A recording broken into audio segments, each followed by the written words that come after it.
Think back to when you were 7 years old. Now, it might be a little easier for some more than others, but what did you used to do then? I remember coming home from a day at school, rushing to finish my homework while watching my favorite cartoons, and then going outside to play with my friends for hours until dinner. Now, imagine that you're 7 years old, and instead of going to school and playing with your friends, you're getting ready for your wedding day. You're about to get married to someone that you have never met and leave your family to move in with strangers. The 7-year-old girl's name is Gopali. With time, Gopali adapted to this new role, and in a few years, had a baby boy. And just when things seemed to be going great, her world came crashing down when her husband tragically passed away. She was only 16. Suddenly, Gopali found herself in the daunting role of a caretaker and a provider. When asked to remarry, she refused. Without education or financial support, she worked tirelessly in farms and as a housekeeper to single-handedly support her family and raise her son. Quitting was not an option. Despite the immense challenges she faced, Gopali understood the value of knowledge and education and was determined to give her son access to the opportunities that she never had. And she succeeded. Gopali was my great-grandmother. I hear she was an incredible woman, extremely loving, wise, compassionate. She overcame her struggles to pave the way for generations to come. Her unwavering determination inspires me nearly 100 years later. I've always been fascinated by this idea of resilience, particularly our ability as human beings to bounce back from the most challenging circumstances and achieve what may seem impossible to others. Now, around the same time as my great-grandmother, about 3,000 miles away, a man was fighting for survival on a different scale. This man was wrongfully arrested by authorities and separated from everything and everyone he knew. He was tortured with daily beatings, starvation, and abuse. They tried to hurt his body, infiltrate his mind, and demolish his spirit and any sense of self-worth that he had. These are the conditions that Viktor Frankl, a Jewish Austrian psychiatrist and Holocaust survivor, endured during his 3 years in a Nazi concentration camp. Frankl observed that the ability to survive in such a brutal environment depended more on one's mental and emotional fortitude than physical strength. And the difference between those who survived and those who did not often came down to just one thing: finding meaning. Finding meaning in the challenges we face is a powerful force that allows us to achieve extraordinary things.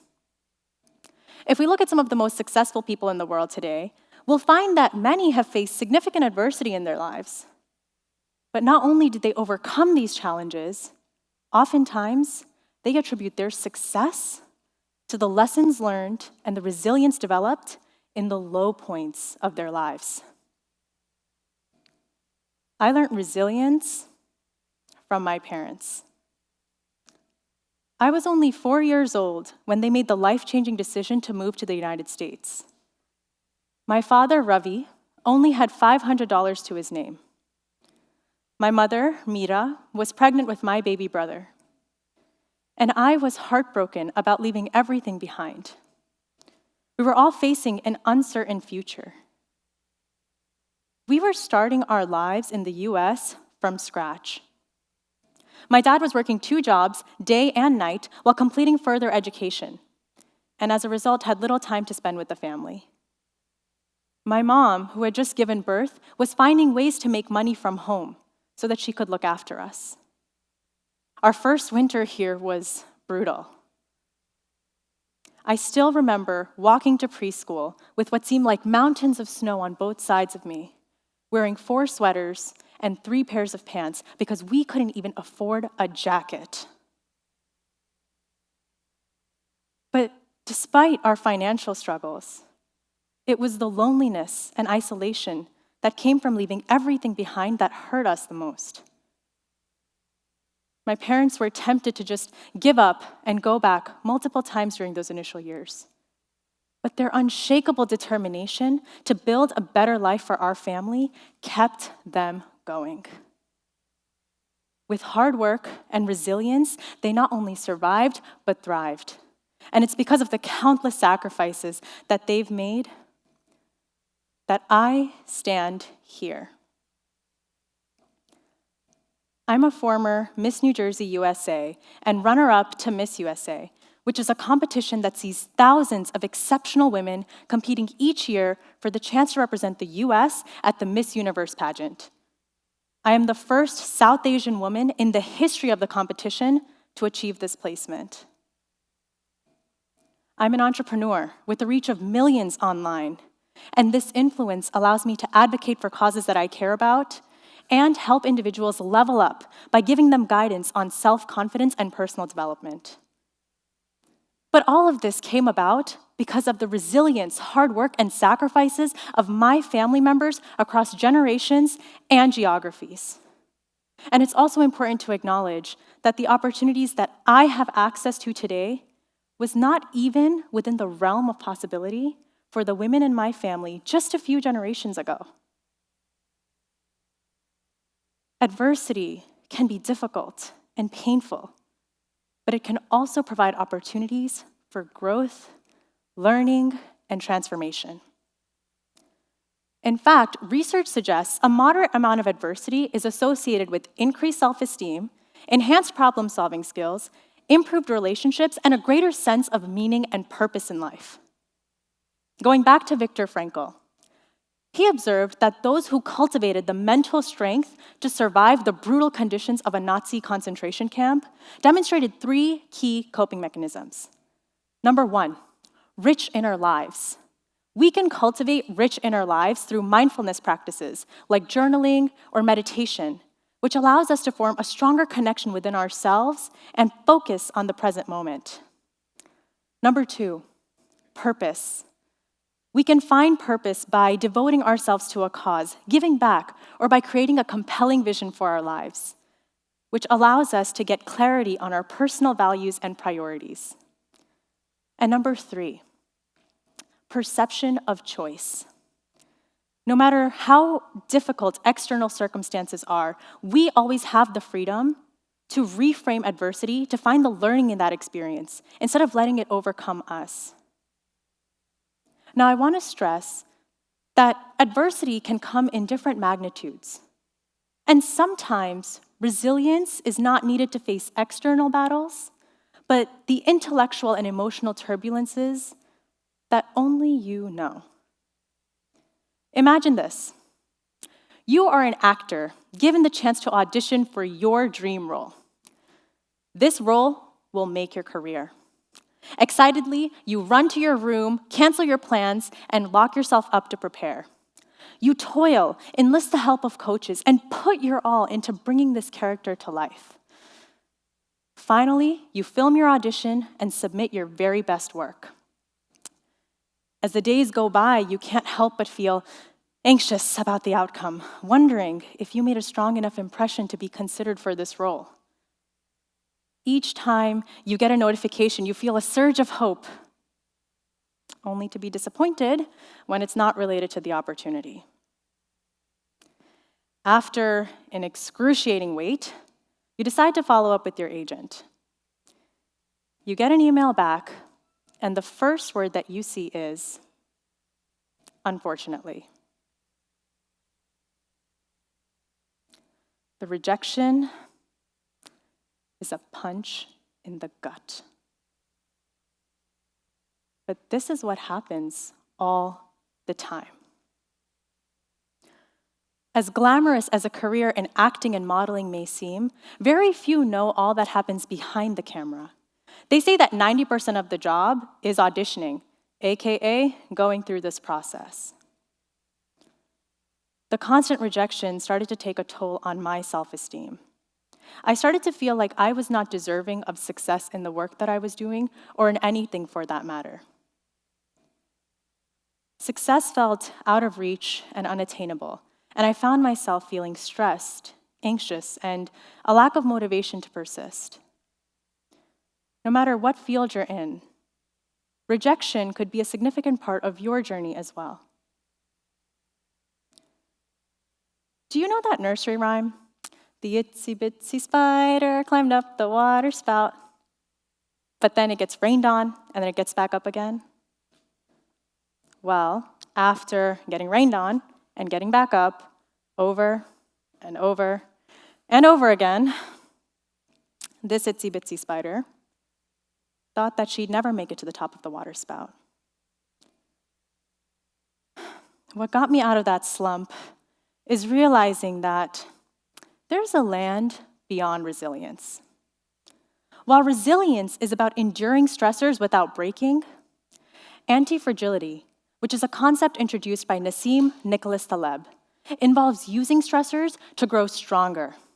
In other words, resilience allows you to survive, but anti-fragility helps you thrive. Think of the way that our bones and muscles adapt to exercise, becoming stronger and more durable the more we push ourselves. Or consider how when sculptors work with stone, they must apply pressure to smooth, shape, and refine the rough edges of the stone to turn it into a work of art. People who exhibit anti-fragility are able to bounce back from adversity and emerge stronger, wiser, and better equipped to face future challenges. They can learn from their experiences and develop new skills and coping strategies which allow them to thrive in our ever-changing world. Here are some of the lessons that I've learned from the rejections and setbacks that I've faced in my life. Number 1, rejection is temporary. Keep a list of accomplishments to remind yourself of your abilities, strengths, and the battles that you have won when it feels like all you're doing is losing. Number 2, reframe rejection as a step forward instead of a step backwards by refocusing on what you can learn from each attempt and how you can make the next attempt better than the one before. And number 3, rejection is not personal. Work on building a strong connection with yourself, whether that's through meditation, journaling, self-reflection, because when you have a strong sense of who you are, the opinions of others do not define your self-worth. You know, most of us strive for stability and predictability in our lives. But the reality is that life is filled with uncertainties, challenges, and surprises. Imagine this. You're an athlete heading for an interview, and you're on a train. En route, a couple of thugs jump on board and start threatening the passengers for their valuables. They attempt to grab a golden chain that you have around your neck, but you resist, refusing to hand it over. In the scuffle, they push you off of the moving train. Little do you know, an oncoming train happens to be passing by, and before you have the chance to react, it whooshes past, running you over. The next thing you know, you wake up in a hospital bed. You've lost that job interview. You've lost a lot of blood. And you come to find that you've lost your leg. The future looks bleak. Fast forward a couple years later, and you are standing on top of Mount Everest. This is the story of Arunima Sinha, someone I have immense admiration and respect for. She became the first female amputee to climb Mount Everest and then went on to climb the highest peaks on each of the 7 continents, completing the 7 Summits Challenge. Despite the immense emotional and physical setback that she faced, she refused to let her adversity define her. When we approach challenges with a growth mindset, we can use that experience to take us to unimaginable heights, as opposed to letting it hold us back or diminish our sense of self. And in the new era, this means being open to change and uncertainties, as opposed to viewing them as threats to be scared of. People like Arunima Sinha, Viktor Frankl, my great-grandmother, and my parents give me an entirely new perspective of what we can achieve when it comes to facing obstacles. And how empowering is it to know that when faced with hardships, you have the freedom to give that adversity meaning and transform it into something that can make you even better than where you are now. So I want to ask you, the next time that you're dealing with a hard time or any kind of adversity, what are you going to do? Are you going to let the winds of adversity blow you off of the mountain? Or are you going to use it as the wind beneath your wings to take you to the top? Because the choice is yours. Thank you.